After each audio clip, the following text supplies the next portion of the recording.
Gospel lesson is from John's Gospel, chapter 2, beginning in verse 1.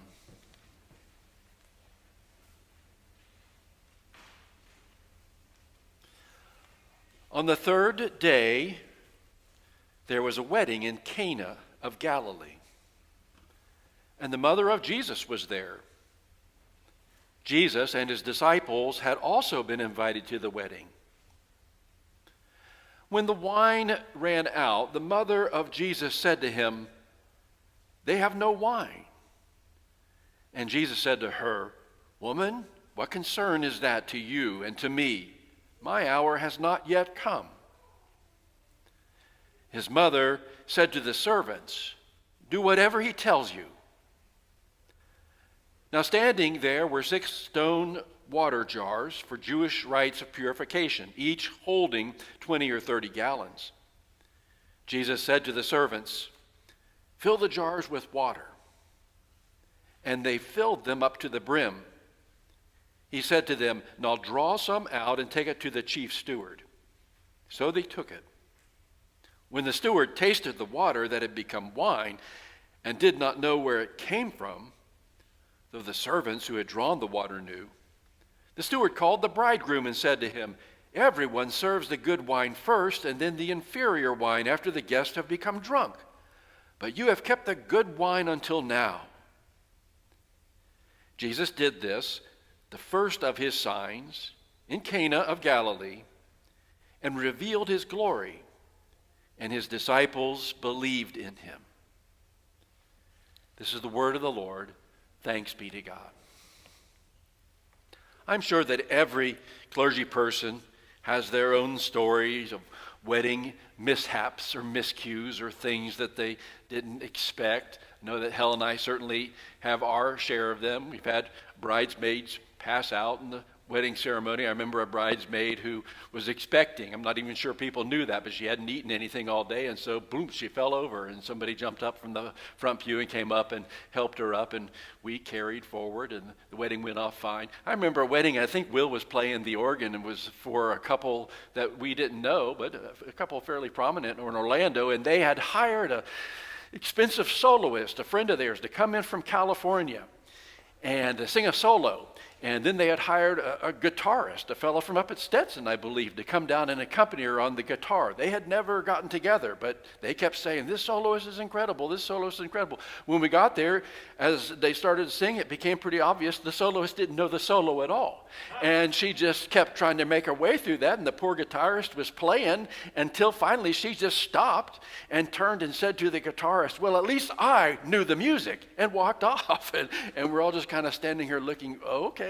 But, we kept on going through the wedding. Stuff like that happens in weddings. You just kind of keep on rolling along. My dad used to tell the story of a bride before the wedding, as they were getting ready in the little room which brides prepare in, without knowing it, put her dress down on top of a hot curling iron that one of the bridesmaids had left sitting there on a couch or something like that. And, within like 30 seconds, burnt a hole in the middle of the wedding dress. Well, what do you do? Well, someone was clever enough to think and go run and get a pair of scissors and just cut out all the burnt material. So that it showed a little bit. It didn't need to stop the wedding.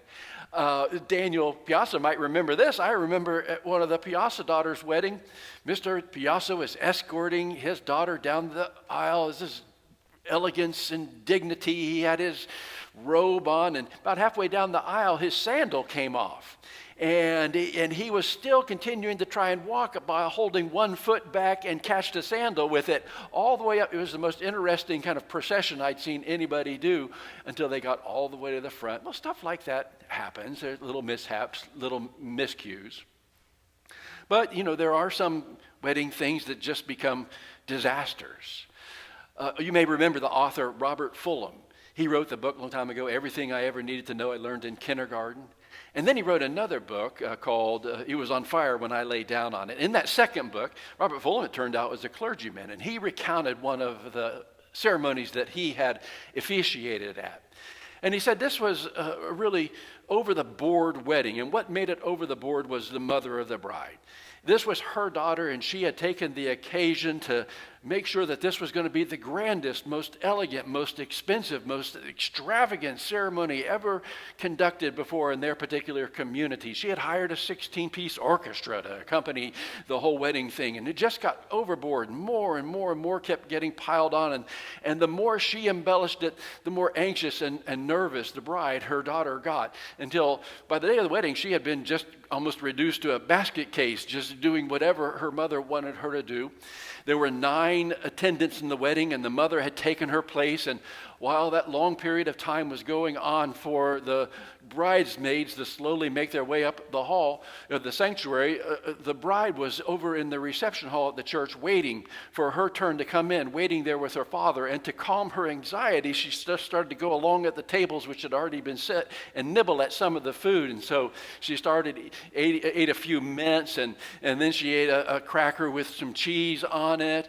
And then I think there was some shrimp with bacon on it, and she got a couple of those. And then there was a little pimento cheese sandwiches. Just about everything that was there, she was sampling along just to try and quell her stomach. She even took a cracker and put some apparently liver pate on it as one of the last things. And then her dad, who was there waiting with her to be helpful, gave her a great big glass of pink champagne to wash it all down with.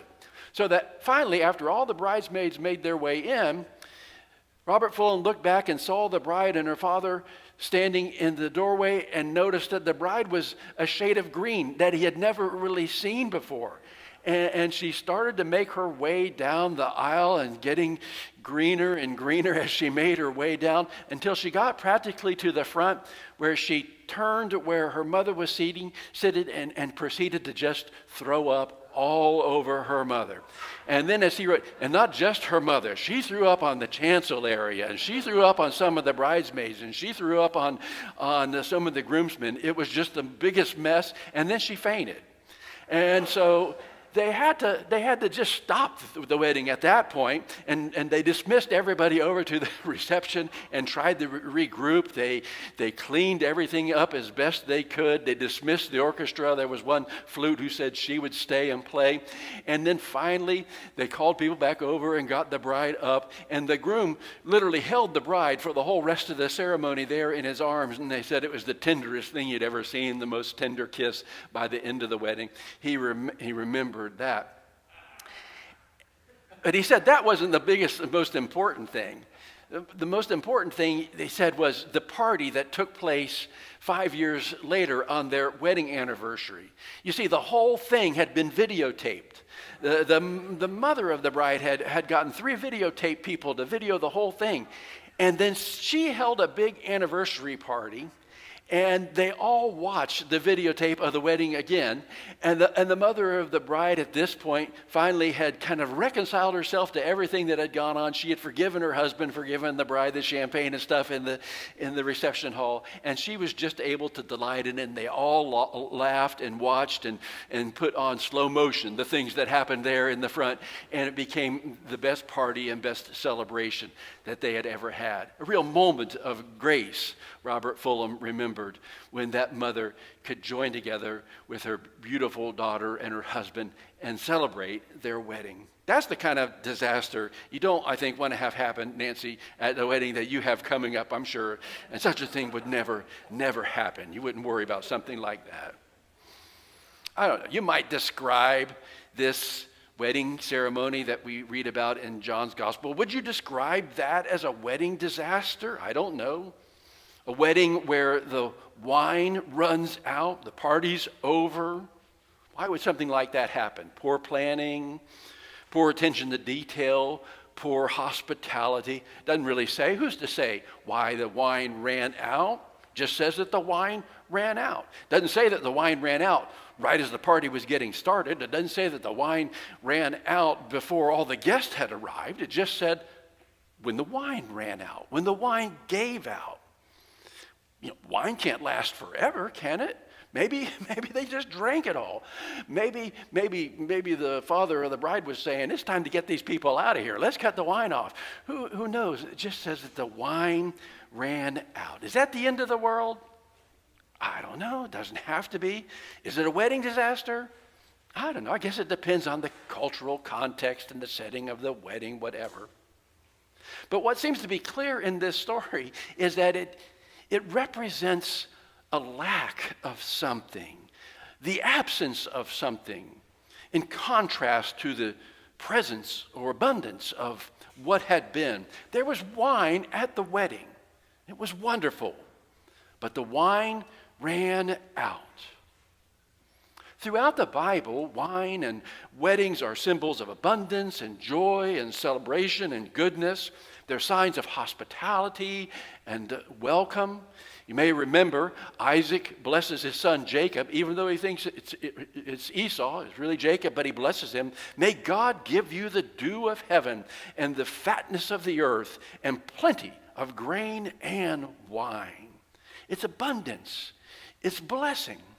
Isaiah describes God's restoration of Mount Zion and Jerusalem. On this mountain the Lord of hosts will make for all people a rich feast of food, a feast of well-matured wines, of rich food filled with marrow, of well-matured wines strained clear.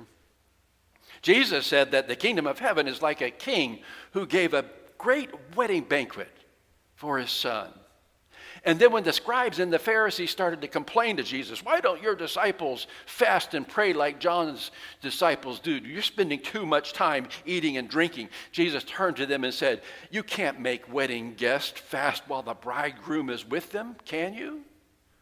Wine and wedding are signs of abundant joy and celebration in life. But there are times when the wine runs out. In so many different ways. Why? Sometimes in the Bible, it says that scarcity, when wine runs out, that's a result of God's punishment for Israel's faithfulness and disobedience. Israel forgets its relationship with God, and as a consequence, the wine goes sour and the vineyards are fruitless. But sometimes wine runs out because that's just a part of life. Sometimes we find ourselves in seasons of life where we endure the absence or the lack of something that was previously abundant and rich and full of meaning for us. You may find yourself in a situation that is difficult or confusing and depleting you emotionally and physically, where before your life had just been sailing right along smoothly without any major crisis. Maybe you have a family member that is struggling and there's nothing you can do about it to fix the problem, and you just feel helpless watching them struggle and go in a downward spiral.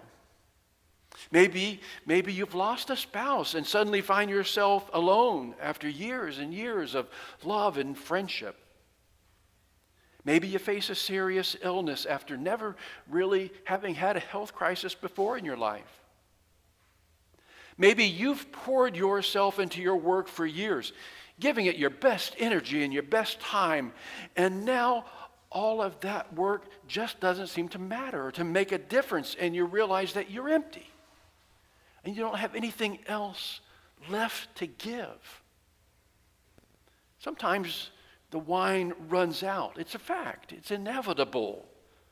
We will experience loss and depletion and hardship in some way or another. There was a wedding at Cana, and the wine ran out. In John's gospel, right here at the very beginning, Jesus starts his ministry in the midst of a joyful wedding celebration that suddenly changes and becomes an occasion where the party's over and life is at the threshold of turning dry and empty. Jesus' mother is the one who takes notice of the change in the situation. And she turns to Jesus and says, "They have no wine." Mary notices. And she says that, you can hear it, clearly she says that with a tone of, do something about it. You can tell what Mary wants from Jesus' response to her. What does that have to do with me? It's not my time yet. But Mary doesn't accept that answer. Mary insists, no, this is about you. She insists to her son, this is about you. Mary insists, this is about Jesus. I think it's really rather amazing, isn't it, that Mary doesn't argue with Jesus about it. No, come on. She doesn't argue about it. She doesn't pout. She doesn't start to cry, and she doesn't try to guilt Jesus into doing something. She just acts with complete confidence that Jesus does have something to do with this situation. Her confidence is so great that she involves everyone around her. She turns to the servants at the wedding, and she instructs them, do whatever he tells you to do. Even Jesus' response to Mary's instruction about this situation reveals that he accepts what she says, and that this situation is in some way about him, that he can make a difference. And so here at the beginning of John's gospel, we have this story of a wedding in Cana that is really the story of Jesus' whole life and ministry. Here at the beginning of John's gospel, we have this occasion which begins to reveal to us who Jesus is, which holds before us a scene that will be replicated over and over and over again. This is the opening manifesto of what is to come in Jesus' life and ministry over and over again. Life is good and life is meaningful, but there are points where the wine runs out, where emptiness sets in, where absence is hard and enduring. And then the gift of God's grace and love and goodness prevail, and life is renewed.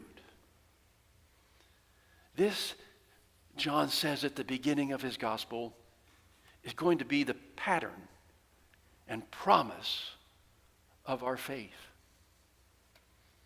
He says it in such a way that it's obvious. Sometimes we miss it, but he says it in a way that is very obvious right at the beginning of the story when he says, on the third day. On the third day. Isn't it obvious? Shouldn't there be lights that start to flash? Shouldn't there be people nudging each other on the third day? What does that remind you of? On the third day. On the third day, this will now be the story of your life. This now will be the way that the resurrection story, the story of the third day, begins to unfold and enfold all of us into what God is doing in our lives and in the world. When we experience abundance, when we face loss, when we're holding on for life to be renewed and for us to know joy and celebration again. On the third day, it's obvious. But what may not be as obvious to us, and what we may need to do a little work about, is trying to figure out where we are in the story. Or you may feel it and you may know it, but there may be a little honest work for you to do to say, this is where I am. What is it that Jesus is saying to me? What is it that Jesus is doing for me in the midst of my abundance, in the midst of my loss, in the midst of my prayer for something else? You may have to just stop and listen. Listen to the words of the prophet Isaiah, because they are words that are then acted out in this story. Did you hear what the prophet Isaiah said to you? You are a crown of beauty in the hand of the Lord. You are a royal diadem in the hand of your God. You shall no more be called forsaken, and your land shall no more be termed desolate, but you shall be called, my delight is in her, and your land married. For the Lord delights in you, and your land shall be married. For as a young man marries a young woman, so shall your builder marry you. And as the bridegroom rejoices over the bride, so shall your God rejoice over you. Did you hear that this morning? Are you willing to stop and to just listen to that in the midst of where you find yourself? The Lord delights in you. The Lord rejoices in you. You shall be called a diadem, a jewel in the Lord's crown. Sometimes we have to hold on to that promise in the midst of emptiness. And sometimes we behold a glimpse of God's glory even now, and the light begins to shine for us. Sometimes you have to be willing to say and to live with this prayer, Lord, do something about this. And then listen for Jesus' instructions. And then watch for a glimpse of God's glory. It isn't what we want to usually do. Usually we want to either just retreat and go off by ourselves, or we want to just bear down and do something, whatever it is we think we can do to get us through it. But doesn't this story of what Mary believes Jesus can do in the midst of absence, in the midst of depletion, in the midst of emptiness, doesn't this story invite us to join her and say, Lord, do something about this? And then listen for his instructions and watch for his glory to be revealed. Maybe just a glimpse of the jewel you will be in God's crown, a word of the delight that God has in you. It's our promise, it's our hope, it is our faith.